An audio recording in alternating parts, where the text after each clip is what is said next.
Oh bonjour mes chères dames matures, j'espère que vous allez bien. Je suis très heureuse de vous retrouver aujourd'hui pour une nouvelle vidéo. Heureuse parce que mes problèmes de peau semblent enfin avoir trouvé leur issue. À force de persévérance, de soins, de crèmes très riches, très hydratantes et calmantes, apaisantes, j'ai fini par venir à bout de mes rougeurs, de mes irritations, de mes allergies. J'ai encore une petite sensibilité là, mais je l'ai quasiment tout le temps maintenant, cette sensibilité sur les paupières. En revanche, ça m'a laissé une peau affreusement sèche, ultra sèche, rugueuse, comme je n'en ai jamais eu de toute ma vie. Donc maintenant je l'hydrate, je la nourris, je lui donne des crèmes très riches, très grasses, des masques très hydratants pour récupérer une peau à peu près normale et en tout cas un petit peu moins sèche. Je ne sais pas si vous allez le voir, mais j'ai les paupières supérieures et le dessous de l'œil complètement desséché. Ailleurs, ça se voit un petit peu moins, mais je trouve que sur les yeux, elle a morflé la Spice Girl.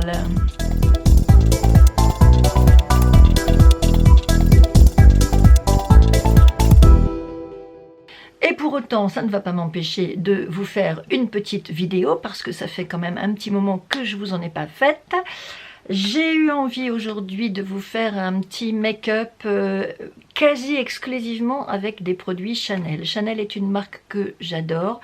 Pour la petite histoire, il y a à peu près 4-5 ans, je me suis dit, mais pourquoi est-ce que je m'astreins à m'acheter des produits pas chers? Je pourrais peut-être quand même aller voir du côté de la parfumerie, des belles marques, des produits de qualité qui font l'objet de recherches très poussées dans des laboratoires. La cosmétique, c'est aussi une science de plus en plus, et les industries de la cosmétique travaillent de plus en plus avec des chercheurs, des médecins, chirurgiens, réparateurs, ils travaillent sur la peau, sur les composants de la peau et essayent de nous sortir les meilleurs produits possibles pour entretenir nos peaux, les garder pulpeuses, élastiques, raffermies le plus longtemps possible. Et donc la première marque vers laquelle je suis allée, c'est tout simplement la marque Chanel. Et d'ailleurs, pour preuve, ce poudrier qui a beaucoup souffert parce que du temps où je travaillais à la télévision, je l'emmenais partout avec moi. Vous savez, de temps en temps, on avait à faire ce qu'on appelle des plateaux de situation, c'est-à-dire ce que je suis en train de faire là devant vous. En fait, on se met devant une caméra et on parle en étant sur le terrain. On appelle ça un plateau de situation quand on est en reportage. Et évidemment, il fallait se maquiller. Avant de passer à la télévision, c'était la moindre des choses de se présenter convenablement aux téléspectateurs. Et donc, entre autres choses, j'avais dans ma trousse de maquillage ce poudrier Chanel qui a beaucoup souffert et qui n'a pas tenu le choc. À force d'être trimballé partout, le boîtier a fini par casser. Et petit à petit, j'ai étoffé ma petite collection de produits Chanel jusqu'à pouvoir aujourd'hui vous proposer un make-up quasi complet avec des produits qui sont des nouveautés, comme ce fond de teint Ultra Velvet qui nous promet une belle couvrance, une longue tenue et un effet flouteur des imperfections. Donc je ne l'ai pas encore essayé, je vais le tester avec vous. La seule chose qui va me manquer, je viens de m'en apercevoir, c'est les anti-cernes et correcteurs. Je n'ai rien de chez Chanel dans cette gamme-là de produits. Je ne sais pas pourquoi, mais du coup, ce sera la seule chose que je ne pourrai pas vous montrer. Alors, voilà ce petit fond de teint, qui est assez liquide, a priori. Moi, je l'ai dans la couleur 30. Pour l'appliquer, j'ai ce pinceau Marc Jacobs. J'ai une passion pour ces pinceaux. Les Marc Jacobs, je les trouve vraiment extra. Ils sont tellement denses et tout doux. Alors celui-là, vous voyez, il est légèrement biseauté, comme ça, en arrondi. C'est le Face 2. Et pareil, acquisition, je vais le tester en même temps que je vais appliquer mon fond de teint avec vous. Alors on est parti. Qu'est-ce qu'il nous dit, ce fond de teint? Ah, pas grand chose pour l'instant. Si. Bon, j'ai plus couvrant dans mon backup. Il sent bon. Il s'applique bien. Mais je trouve que, vous voyez, les taches sont pas du tout couvertes. Là non plus. Déjà, il faut en remettre. Une couvrance qui n'est pas formidable. On va voir sur le front. C'est un large espace sur lequel on va pouvoir faire des comparaisons. Si je finissais mes phrases, ce serait pas plus mal. Mais bon, parler et se maquiller en même temps, c'est pas évident. Bon, par contre, la couleur est géniale. Hein. C'est exactement mon teint. C'est exactement ma couleur. Vous voyez, il n'y a pas de différence avec le cou et le décolleté. Mais alors, dites donc, je suis déçue. J'attendais une vraie couvrance. Et là, regardez. Ma grosse tache de soleil, là, elle n'est pas partie. On va continuer, hein, tant pis, c'est comme ça, c'est la vie. Je me suis sorti plusieurs produits pour les cernes et les rougeurs. Donc j'ai la CC Eye de Herborian que vous connaissez bien. J'ai ce produit de chez Clinique qui donc a l'avantage d'être un produit compatible avec les peaux sensibles et irritées. On va l'utiliser. Mais moi je le trouve pas très couvrant. C'est pour moi son défaut. Alors peut-être que quand on est dame mature et qu'on a les yeux peut-être plus cernés à nos âges que les plus jeunes femmes, je sais pas. Peut-être qu'il n'est pas tout à fait fait pour nous. On va voir. En tout cas, c'est lui que j'applique aussi sur mes rougeurs. Je vais venir en mettre là. Camoufler un petit peu mes rides. Remplir le sillon nasogénien. Hop. Ici, les rides qui vous mettent le sourire à l'envers. Faut pas que je fasse ça, je les accentue. Le menton, la moustache. Bon, elle est bien comme ça. Alors je reprends mon petit pinceau et je m'en vais fondre mon correcteur dans le fond de teint. Donc ça va me faire un teint pâle du coup. Vous voyez, par rapport aux paupières très sèches dont je vous parlais,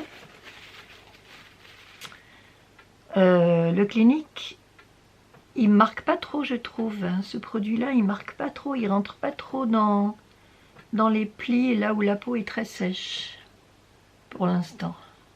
Je vais revenir prendre mon petit Derma Blend dans la teinte 25, parce que j'ai testé tout à l'heure et je trouvais que il était assez raccord avec le fond de teint Chanel.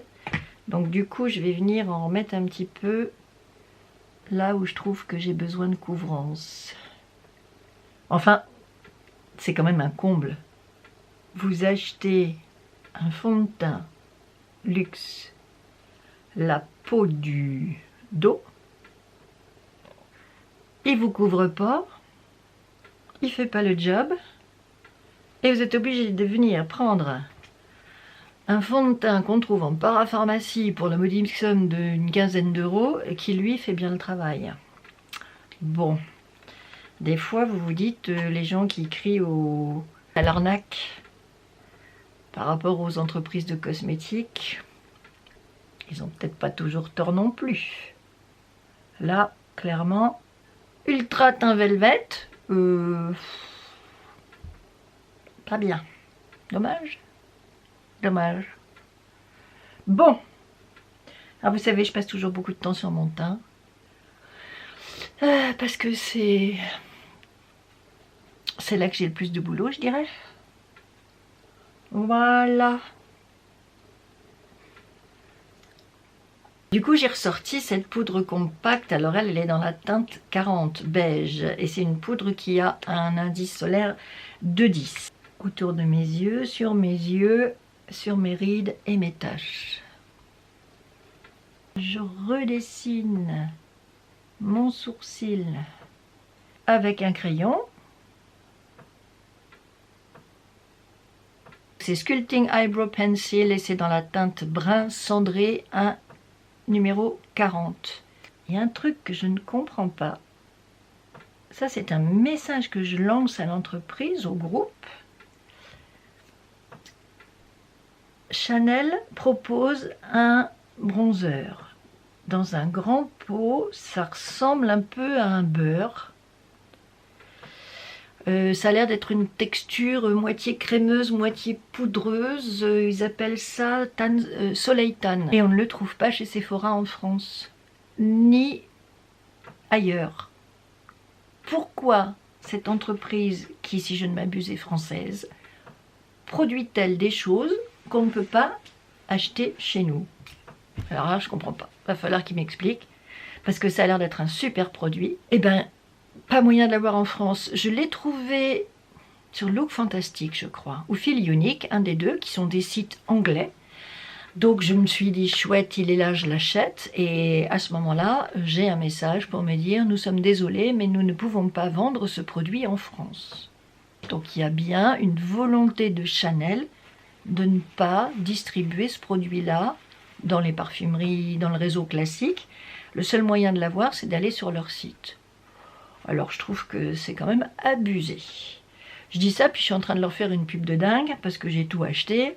C'est pas du tout cadeau, hein, ces vidéos. Tout ce que je vous montre, je l'achète. Ça représente quand même un certain budget. Donc je suis en train de leur faire de la pub gratos, tout en me plaignant de ne pas pouvoir acheter un de leurs produits qui a l'air fameux.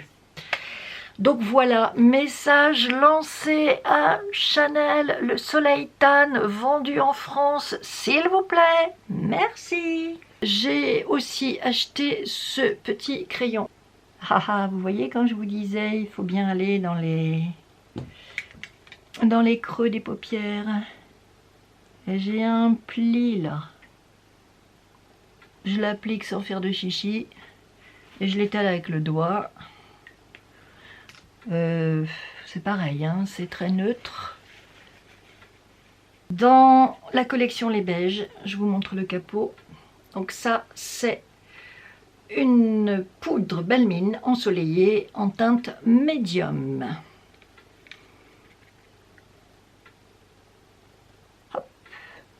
Est-ce que ça se voit? Oui. J'en ai une autre en numéro 30. Et regardez donc, je m'en suis bien servie de celle-ci. D'ailleurs, je pense que je vais laisser tomber celle-là et que je vais aller dans celle-là. Ça doit être le premier produit que je vous présente qui est réellement, réellement entamé, qui a réellement servi. Parce que, toujours cette anecdote d'il y a 4 ou 5 ans, quand je me suis dit, allez hop, je tombe dans le côté obscur de la force, je vais en parfumerie. Eh bien, en même temps que j'ai acheté la poudre dont le boîtier est cassé, j'ai acheté cette poudre Belle Mine. Donc, c'était à l'époque où la collection Les Beiges commençait à sortir. Je vais vous montrer la palette de fard à paupières que j'ai aussi. Quand je l'ai achetée, ça c'est plus récent, ça doit faire 2 ans. Quand je l'ai acheté, il n'y avait que cette teinte-là. Depuis, ils en ont sorti d'autres. Voilà, la petite palette Les Beiges que j'ai achetée, c'est la toute première. Il n'y a même pas de couleur derrière, il n'y a aucune référence.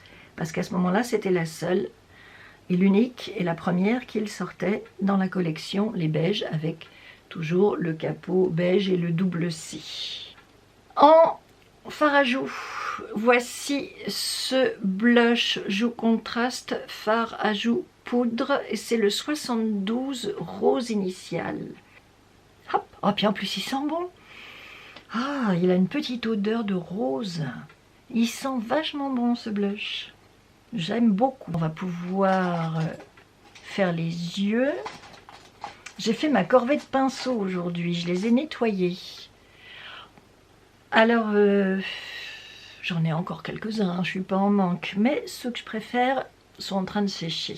Alors celui-ci il est très bien, c'est de la marque EcoTools.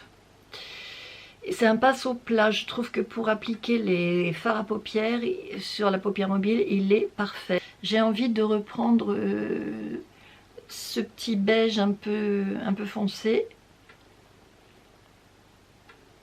J'aime bien cette palette, je la connais en fait.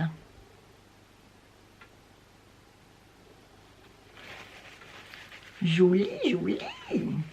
J'ai acheté aussi ce petit stylo waterproof. Alors, je l'ai voulu marron, contour des yeux, longue tenue. Et c'est un mat taupe. On s'en sert au ras de cils inférieur. Et on peut s'en servir aussi en guise d'eyeliner. Mais au-dessus de la paupière, j'ai plutôt envie... Enfin, au-dessus de la paupière, sur la paupière supérieure. On va parler français, ce sera mieux. J'ai plutôt envie de garder ce petit pinceau parce qu'il est très... Il est rigide, vous voyez, les poils, ça ne fesse pas du tout quand on tape dessus. Et du coup, il va être bien pour venir faire une petite ligne. Regardez. C'est un joli gris, taupe, foncé.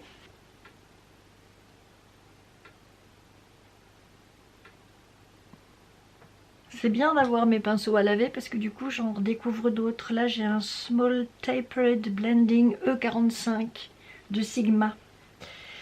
Et avec lui je vais prendre cette couleur là et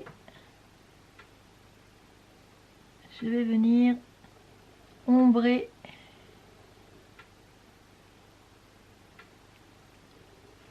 ma paupière supérieure et travailler dans le creux de paupière. C'est donc cet highlighter là qui va me servir ici sur le dessus de la pommette. C'est difficile à la lumière de la caméra. Quelquefois je me trouve très blanche et puis quand je me vois ensuite dans une glace normale sans éclairage, je me dis bah non, ça va très bien. Mais là, j'ai l'impression que je suis pâle en fait. Crayon à lèvres, précision, les petits finers, et c'est la teinte naturelle numéro 34. La mine est dure. Je n'ai pas acheté de mascara non plus parce que j'ai toujours ma petite miniature. Vous vous souvenez, je vous l'ai déjà montré avec ce gros pinceau dans le petit tube. Donc je me suis dit que j'allais finir ma miniature avant d'investir dans un mascara full size. Donc toujours aussi épais, toujours à vous faire des cils d'enfer et toujours intérêt à faire attention à la façon dont on l'applique. Le petit rouge à lèvres, c'est un petit gadget. Lancôme fait la même chose. Vous appuyez et pouf, ça sort. C'est le 62 couleurs libre. Comme toujours, hein. C'est un nude qui tire un peu sur les marrons. J'avais envie d'un nude un peu marron pour l'automne plutôt que de mes petits roses habituels.